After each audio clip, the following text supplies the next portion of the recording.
కడప జిల్లాలో దళితుల భూముల ఆక్రమణపై వైసీపీ నేతలకు ఉచ్చు బిగిస్తోంది. బద్వేల్ మున్సిపల్ వైస్ చైర్మన్ గోపాలస్వామిపై కేసు నమోదైంది. తమ భూముల ఇటు అక్రమంగా రిజిస్టర్ చేసుకున్నారంటూ మేడిమాల సుశీల ఫిర్యాదు చేసింది. Chennampalli revenue village survey number 1754/2లో భూమిని కాజేసినట్లు తన ఫిర్యాదులో పేర్కొంది. దళితులకు ఇచ్చిన డీకేటీ భూమిని ఆధార్ కార్డు ట్యాంపరింగ్ తో మున్సిపల్ వైస్ చైర్మన్ తన పేరుపై రిజిస్టర్ చేసుకున్నారు. దీంతో municipal vice chairman Gopalaswamy, sub register రామలక్ష్మమ్మతో పాటు మరో ముగ్గురిపై కేసు నమోదైంది.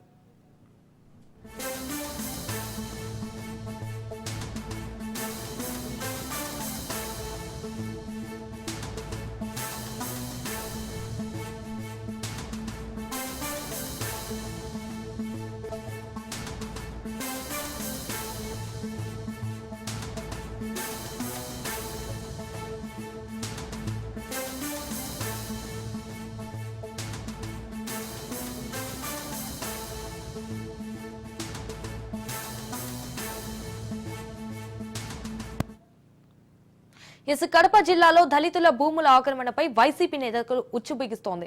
బద్వేల్ మున్సిపల్ వైస్ చైర్మన్ గోపాలస్వామిపై కేసు నమోదైంది. తమ భూముల ఆక్రమంగా రిజిస్టర్ చేసుకున్నారంటూ మేడిమాల సుశీల ఫిర్యాదు చేసింది. ఇటు Chennampalli revenue village survey number 1754/2లో భూమిని కాజేసినట్లు తన ఫిర్యాదులో పేర్కొంది. రైట్, ఇక ఇదే అంశానికి సంబంధించి మరిన్ని డీటెయిల్స్ మా ప్రతినిధి సుదర్శన్ ఫోన్ ద్వారా అందిస్తారు. సుదర్శన్, గత 5 ఏళ్లలో వైసీపీ నేతలు ఇష్టానుసారంగా దళితుల భూములను ఆక్రమించడమే కాకుండా వాటిని ఫ్రీ హోల్డ్ లో పెట్టుకుని అక్రమ రిజిస్ట్రేషన్లు చేసిన వ్యవహారం ఒక్కొక్కటిగా వెలుగు చూస్తూ ఉంది. ప్రభుత్వం మారడంతో అలాంటి ఫిర్యాదులపైన పోలీసులు, ఇటు రెవెన్యూ అధికారులు స్పందిస్తూ ఉన్నారు. తాజాగా చెన్నంపల్లి రెవెన్యూ పొలం 1754/2లో ఉన్నటువంటి ఎకరా తమ భూమిని ఆక్రమించారంటూ మేడిమాల సుశీల ఇచ్చిన ఫిర్యాదు మేరకు బద్వేల్ అర్బన్ పోలీస్ స్టేషన్ లో Badvel municipal vice chairman Gopalaswamy పైన SC/ST కేసు నమోదైంది. అతనితో పాటు అతను అక్రమ రిజిస్ట్రేషన్ కు సహకరించినటువంటి అప్పటి రిజిస్టర్ రామలక్ష్మ పైన కూడా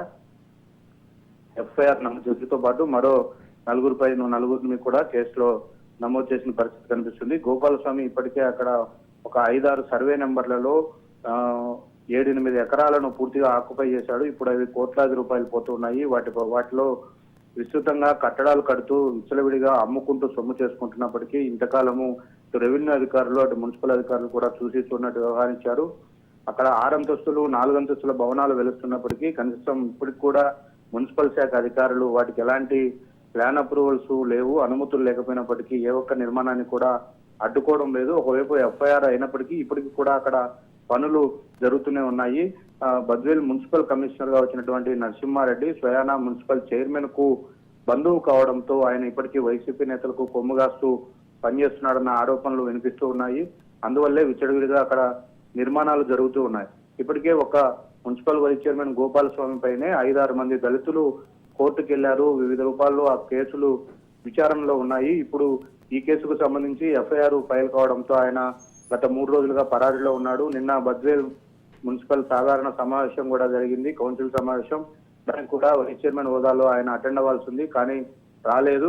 ఇతను పరారీలో ఉన్నట్టుగా తెలుస్తుంది. అంటే ఈ ల్యాండ్ ఇష్యూకు సంబంధించినటువంటి కేసు కాబట్టి ఇటు రెవెన్యూ, అటు రిజిస్టర్ ఆఫీస్ నుంచి పూర్తి స్థాయిలో డాక్యుమెంట్లు తెచ్చుకొని వెరిఫై చేసిన తర్వాత ఆయన్ను అరెస్ట్ చేసి రిమాండ్ కు తరలిస్తామని ఒకవైపు పోలీసులు చెప్తూ ఉన్నారు.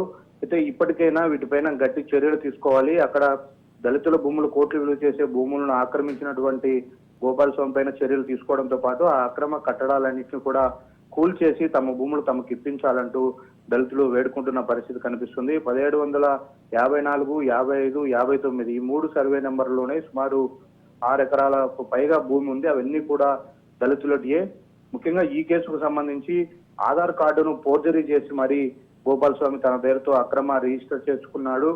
మేడిమాల వెంకటయ్యకు 1963లో ఒక డీకేటీ పట్టా ఇచ్చారు. ఆయన 2018లో చనిపోయాడు. అయితే ఆయన కొడుకు రత్నం పేరుతో ఒక ఆధార్ కార్డును క్రియేట్ చేసి అతను బత్తల లక్ష్మీనారాయణ అనే గోపాలస్వామి డ్రైవర్ కు రిజిస్టర్ చేసినట్టుగా ఫస్ట్ క్రియేట్ చేశారు. అక్కడి నుంచి గోపాలస్వామి దానిని రిజిస్టర్ చేసుకున్నాడు.